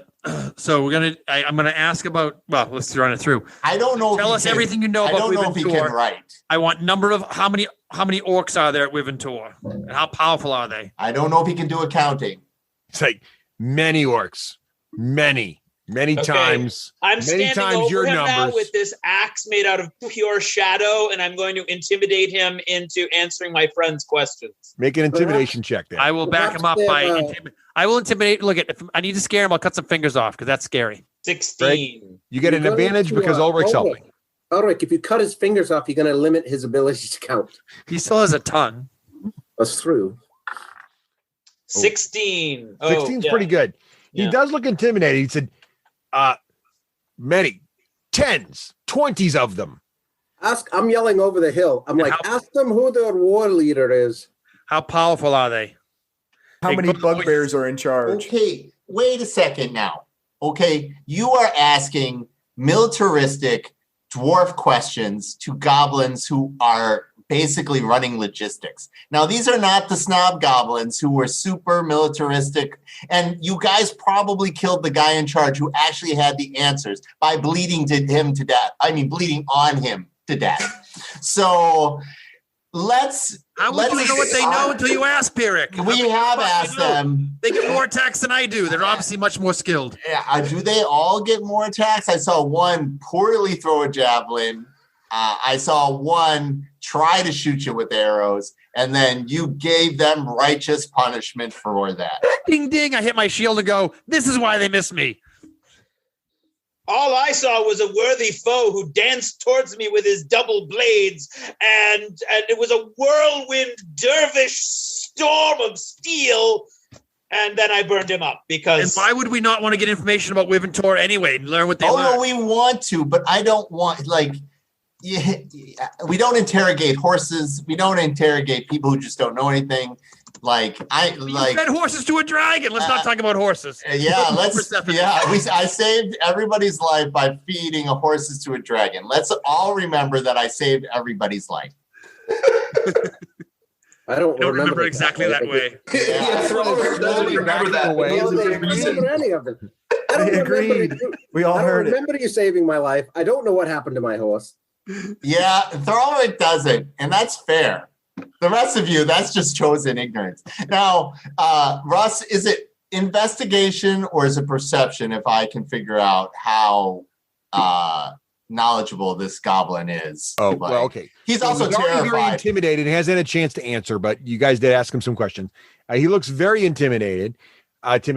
What you'll want to do is you'll want to make an insight check after he says something to see if you feel like he's holding back or if he's telling you everything he knows. Okay. Okay. I'm waiting. So he says, as he said, there's 10s or 20s of them, and maybe 5s of them on Weaverns, and Brokill Weaven Rider is their leader. And how skilled are they in combat? Now, Pyric, you can make your insight check to see if you feel like he was telling you the truth. Oh. Can I make an insight? I'll make an insight check. Yes, others may as well. Pyric's feeling like he knows everything he can. I got an 18. I got a 22. Okay, so the 22 and the 18. You guys I feel got like a 6. yes, you guys feel like not only is he telling you the truth, but he feels like you get the feeling like he's impressing you and scaring you so bad you won't even go near there. So he's not even worried about telling you the truth because he knows that as powerful as you are, you're no match for Brokill Weaven Rider and his men. And he said he has 5 Wyvern Riders? 5s of them. 5s? 5s of them, and 10s and 20s of orcs. Okay. Some orcs, the 10s of orcs are bigger than the 20s. Do I have any clue what a wyvern is? That'd be a good question. Why don't you go ahead and make a, let's see, what's the nature check there, Druid? Oh, I'm so good at nature. You know what? I lean over to Euphemia and I say, what the hell's a wyvern? Also, Karlak might know. Don't even roll. Euphemia, roll nature for me. Yeah, Euphemia says, "Oh, I have heard Auntie talk about them. I think they are." There you go. There you go. They're like dragon-like creatures, I think. So like horses.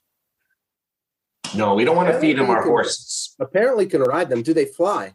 I got a 19, Russ. Yes. Yeah, you know pretty much what you said there. They're not dragons, but people often mistake them for dragons. Yeah. They have tails, and with a 19, you've heard that sometimes they can be ridden. That's actually a thing that happens sometimes. Does he know if they fly? Do they fly? They do fly. They fly, yes. They're winged. Yes, Bear Brother, they fly. Yeah. Hey, yell over to Pyric. The big thing is they have no front arms like a dragon. They're only. Could you turn into one of those? Bird-like. No, Rick. Yeah. No. Oh yeah, I could do that. Euphemia asks Thralla because her voice won't carry over the hill. Make sure that Pyric somehow communicates to them. I don't want to be bumping into these guys again when they're looking for revenge. We're going to be heading in the same direction as them. Well, by the way, you guys do have Weavern Tor marked on your map, thanks to some of your earlier conversations with folks from the town. I have a way of making sure they don't come back. Why don't you take Pyric back to camp?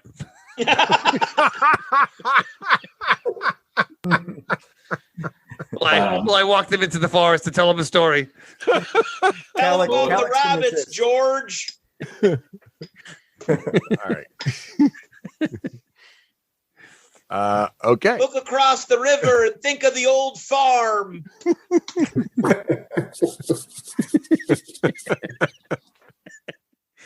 Wow. All right. So what's happening now to these poor goblins? Lenny number one. The one he just told you how many 5s of Weaverns there were seems to be trying to crawl away. He feels like his duty here is done. He's like, armor, weapons, and he starts to crawl away. Do you know Black Spider? Ooh, that's a good question. He's associated with Cragmar. They got all the Cragmar information. His eyes go wide, and he starts to shake his head, and he just starts to run. He's running now as fast as he's just running. I feel a scene from Army of Darkness coming on. He's just running. He's not dodging. He's not serpentine. He's just running. Like the fear of every evil thing on the planet is behind him, and he's Stop running. now, or your friend in front of me dies. He's just run. He's not even turning back. He's running. That didn't work. I wish I had like a magic ring that I could smack this guy with. Me too. That's why we're really like, oh wait, where are you? We never finished our long rest. I pick up a rock and throw it at him. Okay, he rolled a hit. Okay, here we go. Russ, can you move the one out of the way that is run off? Oh yeah, sorry. I'll go back to the map. I was on the other map. How'd it go? Oh, dagger, 15 to hit, 7 piercing. So yeah, in one action here, he just started to streak this way. So I'm he gonna gets to like I'll crossbow him down. 5, 10, 15, 20, 25, 30. We'll make him only half speed because he just started off and you guys probably had a chance to react. So he is there. And how'd you do to roll to hit there? He didn't take his armor off, so his armor class is lower, which also makes him a little tad faster, but not much. Normally he was armed with chain and shield, but now he's just kind of like in his softer layers there. So what'd you get there, Karlik? 15. Oh, that's actually going to hit. Roll damage with a rock, which is improvised weapon, right? So that's like just your strength. 3 plus 4. Yep, 7 damage. That's correct. 7 damage. So that's pretty good hit with a rock. Not going to lie. Oh, it's a dagger. What's that? Dagger. He's not bloodied though. He's one of the tough. I'll hit him with a crossbow though, just because I can. I rolled a hit. Actually, no, I'll throw a hand axe at him. All right. Right. Rolled a hit. Wait, what's the distance on it? Hold on. 5, 10, 15, 20, 25, 30, 40. It'll be a crossbow. All right. That'd be long range for a hand axe. That'd be a disadvantage. Oh, 16. It's going to hit. 2 points of damage. He's still up. And I would like it to be known that I'm not using the power of the universe against him because he's not a worthy foe. All right, excellent. He is not. And remember, do not come back. Now, I turn to the next one. Now, what do you know, Black Spider? Are you waking him up? Because you only woke the one guy up, right? So I assume the other two are still sleeping. So this guy's hoofing it. He's just getting away. He's still not bloody, believe it or not. Bring me my knife back. Yeah, he's crazy powerful. Yeah, you don't forget to remove that from your list of things you have. Yeah, go on. I'm sure you'll get a chance to get it back at the end. All right. He hoofs it off there. So one goblin did escape. All right. The other one. What do you now? These guys, this guy, when you wake him up, he's even more frightened and seems even less knowledgeable than the other goblin. He's a light-skinned goblin. He's like, I just wanted food. Finished our mission. Food time. Tell me about your mission. Deliver supplies, get food. Okay. Food not really always on the list of things to do, but we like it. What supplies did you have? A couple wagons, for Cragmar, and then for the others. Okay, so who's the others? The others. When did you deliver to Cragmar? That's what I'm wondering. About a day ago. That's after we left, right, Russ? Not really, because it's been. I mean, we're not really sure what this guy's sense of time is, but that could be before you got there. Because you had one long rest and you just started your second long rest. So we know that Riventork, Cragmaw, and Cave In are all connected. Loosely. Did you get paid? I didn't, but my boss did. And I look at the charred, bled-on piece of and him. The other one.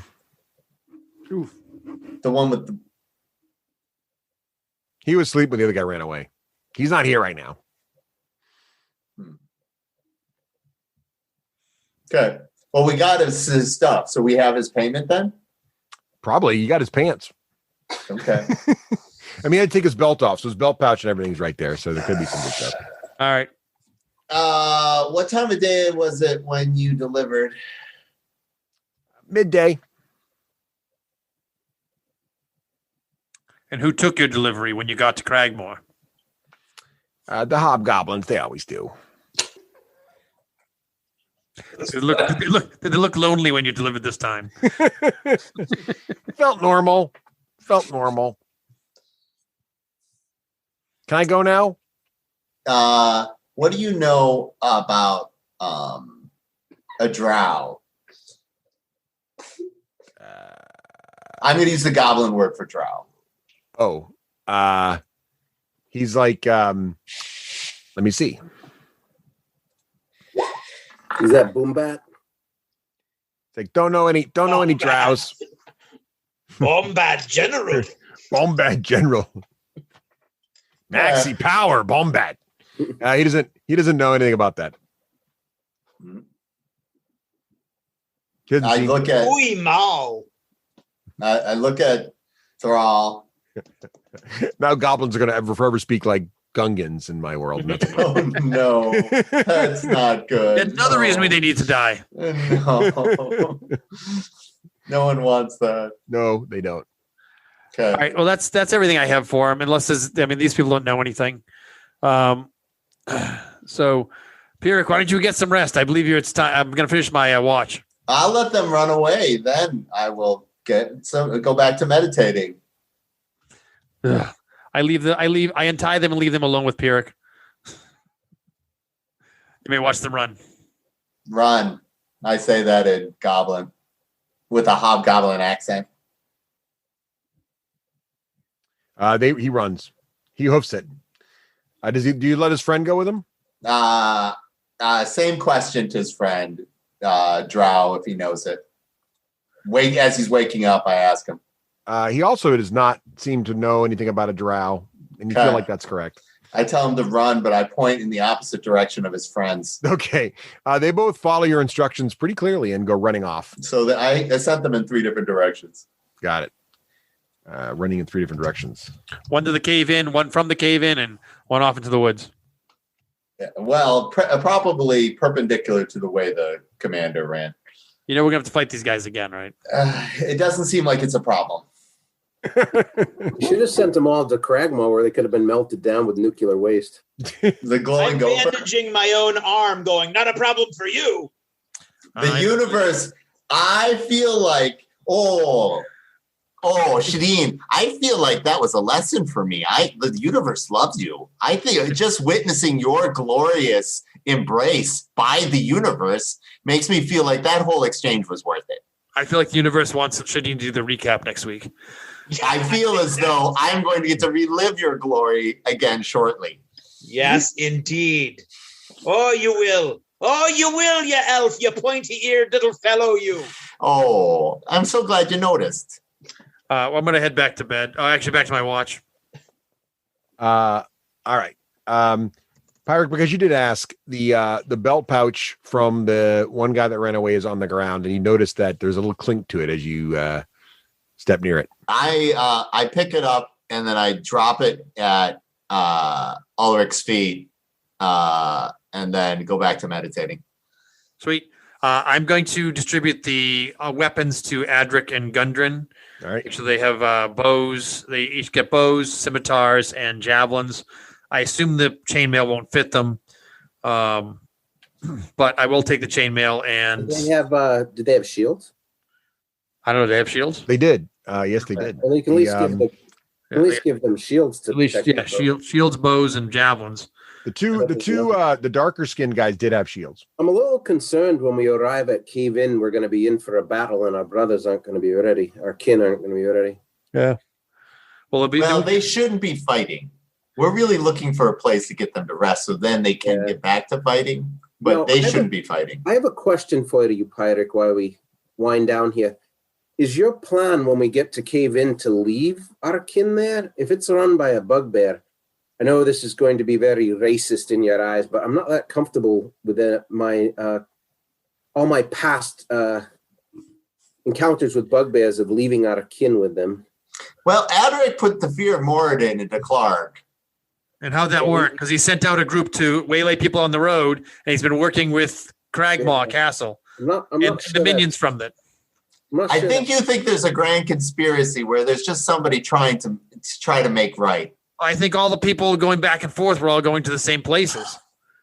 My thought was, if it's not heavily fortified, is we would check in on Clark, make sure he's behaving himself, and then we would all stay there until Adric and Gundren recuperate while we keep an eye on things and get it to run in the way that Moradin would approve of.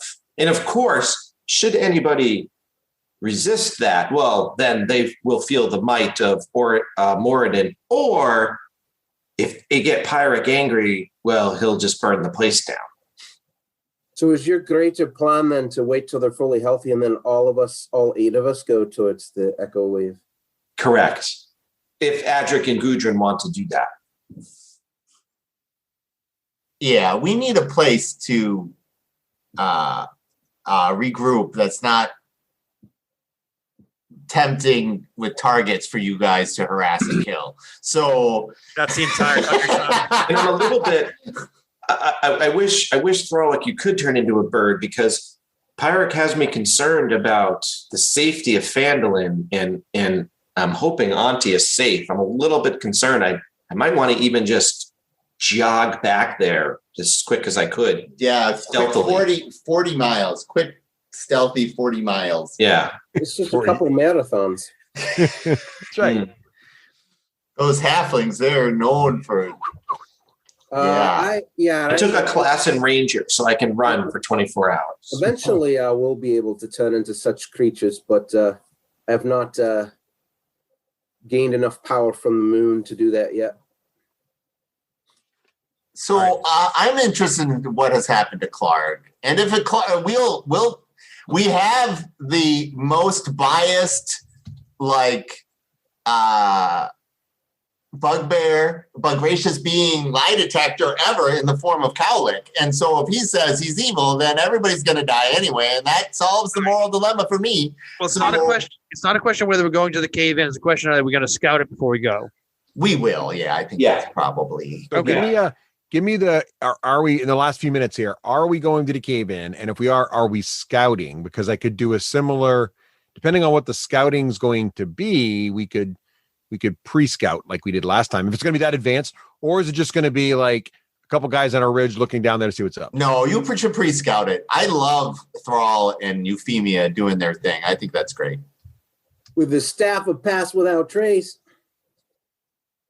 All right. Anybody got any healing they can hand out here at this point? No. I've got all kinds of healing. Just saying. No. Let me see if I switched. I might have switched over to Healing Spirit when I hang on a second. How much damage did you take? No, I did not. I took 10, 11, 12, 13 points. So Shadeen, you guys had already finished you're in the middle of the rest. So we're in the middle. Finish our rest, so we got to start over. Yeah, so you got to start over the long rest. And so restarting the long rest, and assuming they make it through the we got a whole scouting thing to go on in the morning, so it's not like we can't rest 4 hours while they go scout. I have to do a long rest in order to use the staff. Oh God, you're killing me. All right. No, you're killing me because you interrupted me.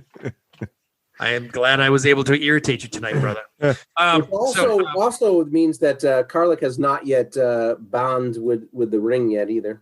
All right. Anyway. Oh yeah, that goblin would have gotten away. He would have tried that shit out. That would have been. That would have been embarrassing. So I'm gonna Shadeen. Yes. Morden blesses you. You have done great tonight. It's amazing that flame bursting out of you, killing that goblin. Didn't burst out of me. It burst out of the ground. Clearly, Morden is a shard of the greater universe. So I would be more than happy to accept any kind of assistance that he might wish to give me.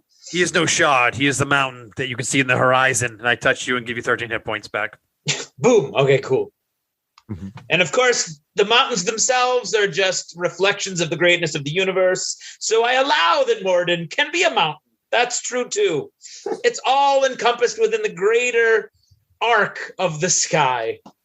I was just about to rub some dirt on it. So I'm gonna. So we're going to. So just real quick, because we're going to be done in a minute here. The plan is that we're going to stay in this camp, continue finish the long rest out, and then we're going to have Euphemia and Thalric scouted out, and then we can move in from there. Is that correct? Okay. So unless something's going to happen, Russ, we can make that just happen. All right. How far away is it, Russ? From it's about a mile. He says a mile. It's close. My number one priority is the safety of Aldrich. Alric, I feel like I failed him before, and so it's very important for me to keep him safe. Adric. I think we all feel the same way. Adric, sorry about that. Well, except for we feel guilty about failing him because we didn't. But we feel we definitely feel is that the safety of all these dwarves is important. All right. Oh, didn't you fail when you guys got captured? When you couldn't help anybody because you were captured and we had to rescue you? We got captured on purpose. In case you don't remember, we burst out of there to save you in that battle. No, I don't know. That's not what happened. No, it's 100% true. We got captured on purpose. And I take my psychic damage for it. But it is true. We actually got captured on purpose. That was my plan. So That was the plan. Oh. All right. How did that work out for you? really well. Well, considering that considering the mana was burned down, I guess it didn't work out as well as we thought. Worked out good. I don't know who to blame for that one, or do I? We infiltrated their whole place. It worked out great. Yeah, took out all the bandits, all the red brands. Yeah, so far so good. All right, so homework, Euphemia and Thrall, give me your notes on how you're planning on doing the scouting, and we'll see what we can do before next game to figure that stuff out. And if not, we'll just do it live, but maybe we can do a little pre-scout. Euphemia's going to ride in on a snow leopard. Ooh, that'd be pretty hot. That'd be awesome. All right. Snow leopards. All right, everybody, excellent session. See y'all again next time.